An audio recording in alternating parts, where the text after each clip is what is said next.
Nginibingelele, nginamukele ekhaya lamaphupho. Namhlanje sizokhuluma ngokuphupha ufudu. Uma ukuthi le video ibuka ku-YouTube, ngicela ushaya subscribe uma umusha, uphinde ushare i-link nabaseduze kwakho. Ubatshele ukuthi be-subscribe ukuze nabo bezokwazi kabanzi ngamaphupho. Phinde-ke futhi uma ngiposta ividiyo, ingene-ke nakubona. Kunomuntu obuze ngapha kuma-comment ukuthi-ke ufudu libika ukuthini, kanti maningi ama-comment.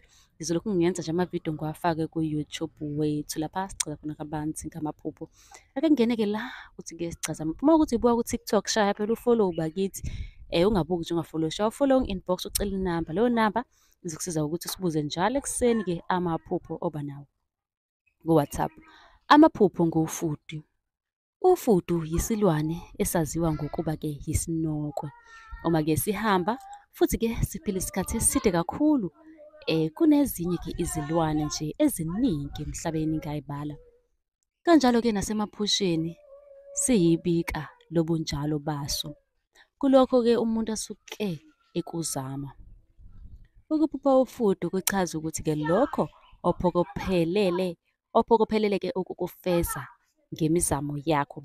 Imvamisa ukuba-ke ibhizinisi, izithelo zokuzikhandla sengisho kwakho noma-ke zizoza kancane lezo zinto nje oyizamayo. Kodwa-ke kuyogcina kucacile ngemuva kwesikhathi eside ukuthokozele-ke lokho mase kwenzeka, kodwa-ke kuzoza kancane. Abanye-ke bathi-ke uma uphupha ubona ufudu kuyishwa ibhizinisi lakho, ngaphandle-ke uma ulubambile waludla lolu fudu, luyishwa ebhizinisini lakho.